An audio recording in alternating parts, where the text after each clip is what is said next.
Hello student, जैसा कि आप जानते हैं हम यहाँ पढ़ रहे हैं 10th एनसीईआरटी का मैथ। और आज हमारी चलने वाली है एक्सरसाइज 3.2 का सवाल नंबर 3 का फोर्थ पार्ट। हम बाकी के जो जितने भी सवाल हैं, जितनी भी एक्सरसाइज हैं, हम आप पहली वीडियोज में पढ़ा चुके हैं। तो सवाल पर चलने से पहले हमारे चैनल को सब्सक्राइब कर लें, वीडियो को लाइक कर दें। तो हम अपने चलते हैं 3 के फोर्थ पार्ट पर। तो ये हमारा फोर्थ पार्ट है कि एक नगर में टैक्सी के भाड़े के अतिरिक्त चली गई दूरी पर भाड़ा सम्मिलित किया जाता है।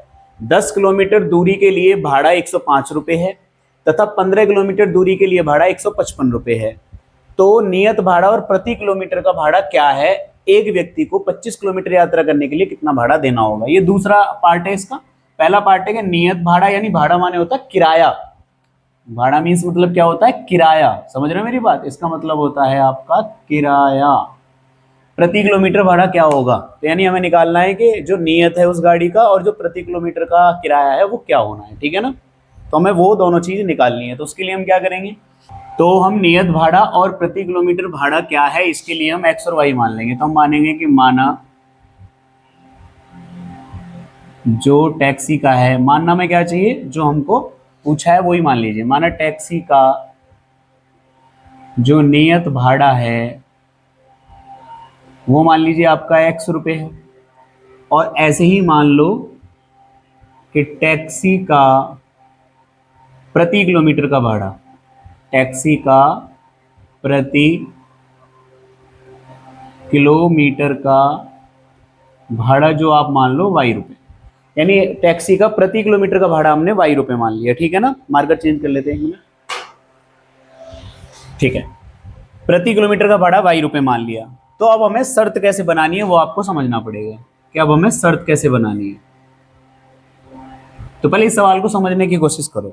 यानी वो कहना चाह रहा है कि नगर में टैक्सी के भाड़े के अतिरिक्त चली गई दूरी पे भाड़ा सम्मिलित किया जाता है। यानी एक तो नियत भाड़ा है टैक्सी का, और जितने किलोमीटर चलोगे उसका भाड़ा तुम्हें अलग से देना पड़ेगा, किराया अलग से देना पड़ेगा। सपोज करो कि ये कोई एक मतलब गाड़ी है जिसमें आपको बैठना है। ठीक है?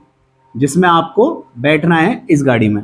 तो इस गाड़ी ने अपने दो किराए कर रखे हैं। एक तो कर रखा है नियत किराया। कौन सा किराया? नियत। और एक कर रखा है कि अगर आप आगे की तरफ जाते हो तो नियत किराया होगा कि आपका बैठने का किराया है। तो इसने गाड़ी ने कहा कि इस गाड़ी वाले ने कहा, टैक्सी ड्राइवर ने, कि अगर आप इस गाड़ी में बैठते हो तो आपको 5 रुपये देने होंगे। ठीक है? गाड़ी में आपका एक नियत भाड़ा है कि गाड़ी से अगर आपने बुक कर ली मेरी गाड़ी तो 5 रुपये तो फिक्स हो गए पहले ही। आप चाहे जाओ या मत जाओ, लेकिन आपने अगर टैक्सी बुक कर ली तो 5 रुपये तो आपको देने पड़ेंगे। उसके बाद ऐसा है कि आप जितने किलोमीटर भी जाओगे, मान लो अगर 1 किलोमीटर गए हो, या फिर आप 2 किलोमीटर गए हो, या फिर आप 3 किलोमीटर गए हो, या फिर आप 4 किलोमीटर गए हो, तो आपको पर किलोमीटर के हिसाब से 3 रुपये और देने होंगे। है ना? अगर वो 1 किलोमीटर गया तो उसे 3 रुपये देने होंगे, 2 किलोमीटर गया तो 6 रुपये देने होंगे, अगर वो 3 किलोमीटर गया तो 9 रुपये देने होंगे, और 4 किलोमीटर गया तो 12 रुपये देने होंगे। अब एक बात बताइए, जो व्यक्ति अगर मैं 1 किलोमीटर गया हूं तो मुझे 5 और 3 कितना रुपया देना पड़ रहा है? 8 रुपये देने पड़ रहे हैं। अगर मैं 2 किलोमीटर गया हूं तो भी मुझे 5 और 6 कितना देना पड़ रहा है? 11 रुपये देना पड़ रहा है। अगर मैं 3 किलोमीटर गया हूं तो मुझे 5 और 9 कितना देना पड़ेगा? 14 रुपये देने पड़ेंगे।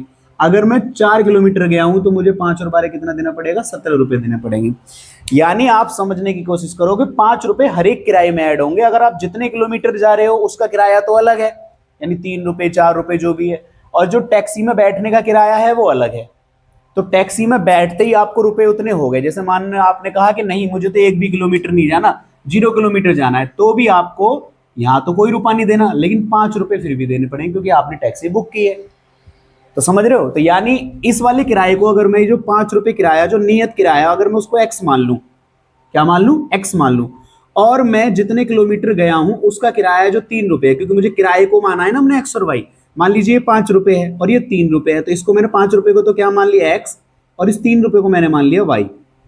तो गौर से देखो, जो जब मैं इनको ऐड कर रहा था तो हर बार 5 ही जुड़ रहा था, 5 से ज्यादा तो नहीं जुड़ रहा था। तो ये तो सिर्फ 5 ही जुड़ रहा है, ऐड हो रहा है। लेकिन जितने किलोमीटर गया हूं उसमें इसकी मल्टीप्लाई, 1 गया हूं तो 1 की मल्टीप्लाई होके गुणा हुई है, 2 गया हूं तो 2y हुआ है, जैसे ये रहा 2 3 6। अगर 3 गया हूं तो 3y हुआ है, 4 गया हूं तो 4y हुआ है। तो इस तरीके से हमारी इक्वेशन बन रही है। और टोटल रुपए जो तुम्हारे, जैसे मान लो अगर पहली समीकरण लो तो x प्लस तुम्हारी है ना y बराबर, क्योंकि 1 किलोमीटर का x प्लस वाई बराबर 8। दूसरी समीकरण बनाऊं तो x प्लस 2y बराबर 11। तीसरी समीकरण बनाऊं तो x प्लस 3y बराबर 14। इस तरीके से समीकरण बननी है। उम्मीद है आपके समझ में आ गया होगा। अब चलते हैं अपने अपने वाले सवाल पे। तो हमें कहा है, तो हमने नियत भाड़ा मान लिया और अपना प्रति किलोमीटर का भाड़ा मान लिया। तो पहली इक्वेशन क्या बनती है? पहली इक्वेशन बनती है कि वो कितने किलोमीटर गया है, 10 किलोमीटर दूर गया है। कितने किलोमीटर? 10 किलोमीटर दूर गया है। अब 10 किलोमीटर दूर गया है तो x रुपए तो उसे देने पड़ेंगे और 10 किलोमीटर के 10 y और देने पड़ेंगे, क्योंकि टैक्सी का प्रति किलोमीटर का भाड़ा y है और नियत भाड़ा x। तो नियत भाड़ा भी देना पड़ेगा और प्रति किलोमीटर का भाड़ा भी देना पड़ेगा। 10 किलोमीटर का 10 y रुपए हो गया, बराबर हो गया 105। ठीक है, अब यहां से हमें ये प्रतिस्थापन विधि से करना है, तो x का मान बना लीजिए। ये हो जाएगा 105 माइनस 10y और ये आपकी समीकरण हो जाएगी बेटा फर्स्ट। अब चलते हैं हम द्वितीय शर्त पे।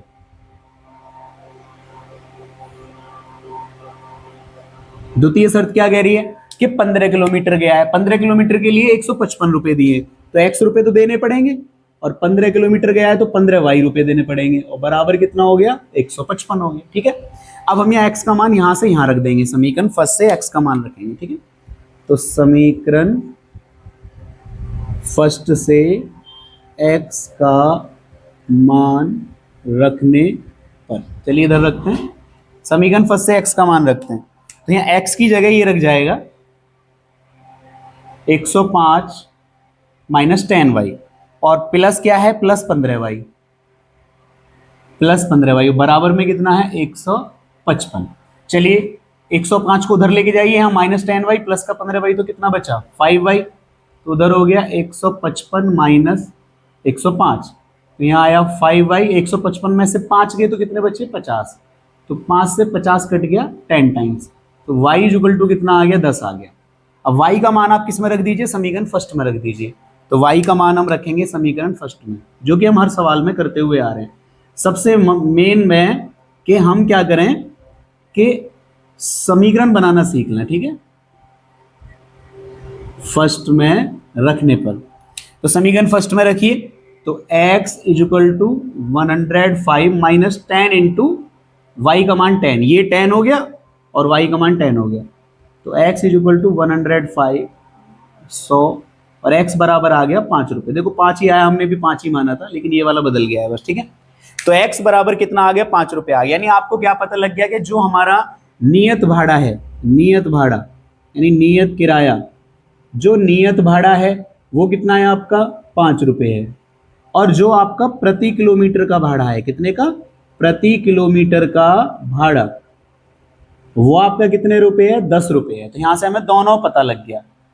ठीक है, चाहो तो चेक कर सकते हो, 5 और 10 धाम 100, 100 और 5 कितना हो गया? 105। 5 और 15 धाई 150, 155। अब उसने एक सवाल और पूछा कि 25 किलोमीटर का किराया बताइए, कितने का? तो 25 किलोमीटर का किराया बताना है। अब यानी भाड़ा, किराया लिख दो, भाड़ा लिख दो, 25 किलोमीटर का भाड़ा बताना है। तो एक बात बताइए, समीकरण बनाए अगर हम 25 किलोमीटर की, तो क्या बनेगी? x नियत भाड़ा हो गया और 25 किलोमीटर गया तो 25y हो गया। तो चलिए मान रखिए x का मान कितना आया है? 5 और 25, y का मान कितना आया है? 10। तो ये हो गया 5 प्लस कितना हो गया? 250, तो ये हो गया 255 रुपए। यानी उसे कितने रुपए देने होंगे? 255 देने होंगे अगर उसे 25 किलोमीटर जाना है तो इस तरीके से हमने इस सवाल को समझा दिया। जो शुरू में हमने कॉन्सेप्ट बताया आपको कि किस तरीके से हम इस इक्वेशन को बना रहे हैं, वो समझना बहुत जरूरी है, क्योंकि अगली एक्सरसाइज में एक लाइब्रेरी वाला सवाल भी ऐसा ही है जिसमें एक नियत किराया होता है। नियत किराए वाले में याद रखना है कि नियत किराया फिक्स रहेगा। ठीक है ना? ठीक है, अब चलते हैं हमने नेक्स्ट फिफ्थ पार्ट पर। तो हमारा फिफ्थ पार्ट है कि एक भिन्न है जिसके अंश और हर दोनों में अगर 2 जोड़ दें, अंश और हर दोनों में 2 जोड़ दें तो वह 9/11 हो जाती है, और यदि अंश और हर दोनों में 3 जोड़ दें तो वो 5/6 हो जाती है, और वो भिन्न हमें ज्ञात करनी है। यहाँ हमको क्या ज्ञात करना है? भिन्न ज्ञात करनी है। और आपको पता है भिन्न क्या होती है? अंश बटे हर होती है। भिन्न क्या होती है हमारी? भिन्न होती है अंश बटे हर। तो उसके लिए हमें अंश मानना पड़ेगा और हर मानना पड़ेगा, तब जाके भिन्न मानी जाएगी। देखो जो चीज पूछी है वो जब तक नहीं मान लोगे तब तक आप सवाल में आगे नहीं बढ़ोगे शर्त पर। तो उसे मानने के लिए पहले हमें अंश मानना पड़ेगा कि माना अंश बराबर क्या है? x, माना हर बराबर क्या है? y। तो बेटा भिन्न कितनी हो गई आपकी? तो भिन्न होती है, आपको पता हो तो, अंश बटे हर, यानी क्या हो गई? x बटे y। अब आप प्रथम शर्त लोगे। पहली शर्त क्या है, क्योंकि जो चीज पूछी है तब तक अगर वो नहीं बताओगे तो आगे नहीं बढ़ोगे, ठीक है। तो यहाँ ऐसा हुआ कि ये तीसरा स्टेप हमें खुद लिखना पड़ा। अब तक माना से काम चल रहा था, लेकिन अब की बार भिन्न निकालने के लिए हमें अंश और हर मानना पड़ा। तो अंश और हर वाले सबसे हल्के सवाल होते हैं, आराम से समझ में आ जाएंगे आपके। सबसे पहले आपको क्या करना है बेटा कि जब आपको कह रहा है कि अंश और हर दोनों में 2 जोड़ दो, तो अंश में 2 जोड़ दो तो x+2 हो जाएगा, हर में 2 जोड़ दो तो y+2 हो जाएगा। तो बराबर वो भिन्न क्या हो जाती है, वो हो जाती है 9/11। क्या हो जाती है, 9/11।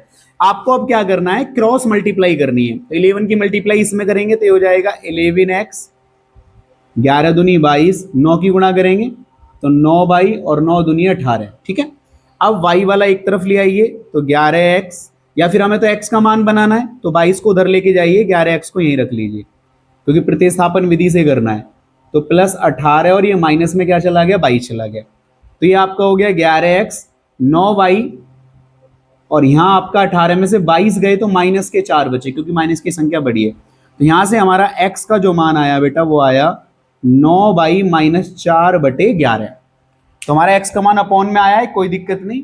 तो हमने सबसे पहले क्या किया, अंश और हर जो शर्त कहा था उसमें 2 जोड़ दिया, क्रॉस मल्टीप्लाई करी। हमें x का मान, क्योंकि प्रतिस्थापन विधि से करना है तो हमें x या y का मान बनाना पड़ेगा। तो हमें लगा x का मान आसान बनेगा तो हम 22 को उधर लेके गए, ये -4 आ गया। उसके बाद हमारा x का मान बन गया। उसके बाद अगर हम आगे चलें तो अब हम क्या करेंगे, इस x के मान को समीकरण फर्स्ट में तो नहीं, अभी तो हम द्वितीय शर्त मानेंगे। क्या मानेंगे,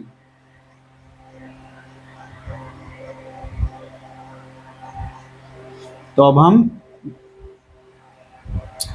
द्वितीय शर्त लेंगे। द्वितीय शर्त में क्या कह रहा है कि अंश और हर दोनों में 3 जोड़ दिया जाए। पहले 2 जोड़ा था, अब की बार 3 जोड़ दिया हमने दोनों में, तो भिन्न क्या हो जाती है, 5/6। तो 6 की मल्टीप्लाई करेंगे, ये हो गया 6x, 6 तिया 18, 5 की मल्टीप्लाई करेंगे, ये हो गया 5y और 5 तिया 15। चलिए अब 5y को अब हम यहाँ भी x का ही मान बनाएंगे तो 6x, यहाँ 5y ऐसे ही रहेगा, +15, 18 चला गया किसमें, माइनस में। तो 6x यहाँ हो गया 5y, 15 में से 18 गए -3। तो यहाँ से आपका x का मान क्या बन गया, x का मान बना दो या आप x का मान यहाँ रख दो, दोनों काम कर सकते हो। लेकिन मैं तो x का मान बना रहा हूँ, ठीक है ना, अपॉन में ही बन रहे हैं तो दोनों का हम यूज कर लेंगे। तो x बराबर आपका बन गया 6। ये आपका समीकरण सेकंड से x का मान बना है। किससे बना है, समीकरण सेकंड से। देखो यहाँ भी x का मान बन गया, यहाँ भी x का मान है। अब यहाँ से x का मान यहाँ रख दीजिए, ठीक है ना। समीकरण फर्स्ट से x का मान रखने पर, तो समीकरण फर्स्ट से आप x का मान रखिए। x का मान रखेंगे तो यहां से है 9y - 4/11 और बराबर यहाँ है 5y - 3/6। तो चलिए मल्टीप्लाई, 11 पंजे 55 होगा या 6 निम 54 होगा। तो पहले इसकी गुणा कर लेते हैं जो बड़ा आ रहा है। तो 11 पंजे 55 और 11 तिया 33, 6 की गुणा करेंगे, 6 निम 54 और 6 चौक 24। तो चलिए 55y और इधर आ जाएगा 54y माइनस में, उधर माइनस का 24 है और ये 33 उधर चला जाएगा प्लस में। तो यहाँ से क्या बचा, y बचा और यहाँ से क्या बचा, 9 बचा। तो y का मान कितना आ गया आपका, 9 आ गया।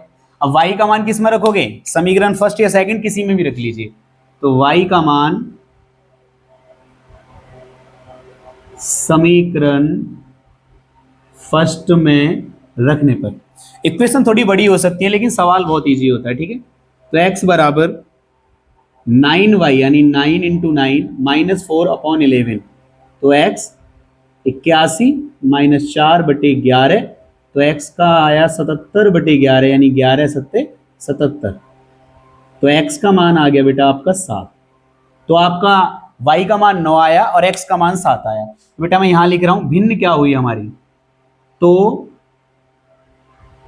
भिन्न हमारी हो गई बेटा x/y थी ना, तो x का मान कितना है 7 और y का मान कितना है 9। तो हमारी भिन्न हो गई 7/9। अब जरा जांच कर लें, जांच हम इधर कर रहे हैं, ध्यान से देखो। अगर हम जांच करें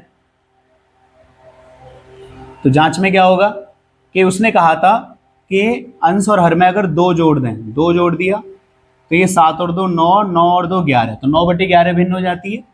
यदि हम अंश और हर में 3 जोड़ दें, यदि हम 3 जोड़ दें तो 7 और 3 10, 9 और 3 12, तो 2 पंजे 10 और 2 छिक्का 12, 5/6 हो जाती है। तो हमारी दोनों शर्त मैच हो गई है। इस तरीके से हमारा 5th पार्ट खत्म होता है। तो चलते हैं अपने 6th पार्ट पर।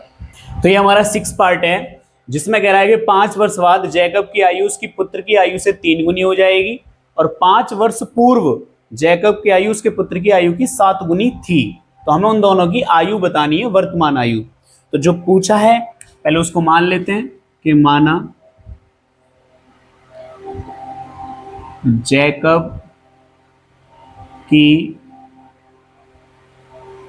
वर्तमान आयु x वर्ष और माना पुत्र की वर्तमान आयु y वर्ष। ठीक है, तो हमने दोनों की वर्तमान आयु मान ली। पहली शर्त है 5 वर्ष बाद। क्या है? 5 वर्ष बाद। तो 5 वर्ष बाद की उम्र कितनी होगी बेटा इनकी? याद रखना है कि जब भी आप ये 5 वर्ष बाद और 5 वर्ष पहले की बात चल रही है तो आप खुद बताइए, अगर मैं 5 वर्ष बाद की बात करूं, 5 वर्ष बाद, तो 5 वर्ष बाद कितनी आयु होगी? जैकब की जो आयु होगी वो कितनी होगी बताना? जैकब की जो आयु होगी वो होगी x + 5 और पुत्र की आयु कितनी होगी? पुत्र की आयु होगी y + 5। ठीक है ना? 5 वर्ष पूर्व क्या होगी? 5 वर्ष पूर्व, 5 वर्ष पूर्व बेटा जैकब की आयु कितनी होगी?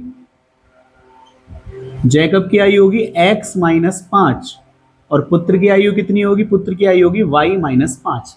यानी जब हम किसी शर्त को कर रहे हैं तो उसमें ये देखेंगे कि उसने 5 वर्ष बाद वाली शर्त कही है और हमने आयु जो मानी है वो वर्तमान मानी है। तो हमें उम्र भी कब की निकालनी पड़ेगी? 5 वर्ष बाद की निकालनी पड़ेगी, क्योंकि जो शर्त में बात हो रही है वो 5 वर्ष बाद की हो रही है। तो हमने 5 वर्ष बाद की आयु लिख ली। आप चाहो तो लिख के लिख सकते हो, वरना लिखने की कोई ऐसी खास जरूरत नहीं है। तो आप पहले सबसे पहले प्रथम शर्त मानिए। तो उसने कहा है पुत्र की आयु से 3 गुनी, तो मैंने कहा है गुनी अधिक कम कुछ भी दे तो दोनों आयु बराबर में लिख दीजिए।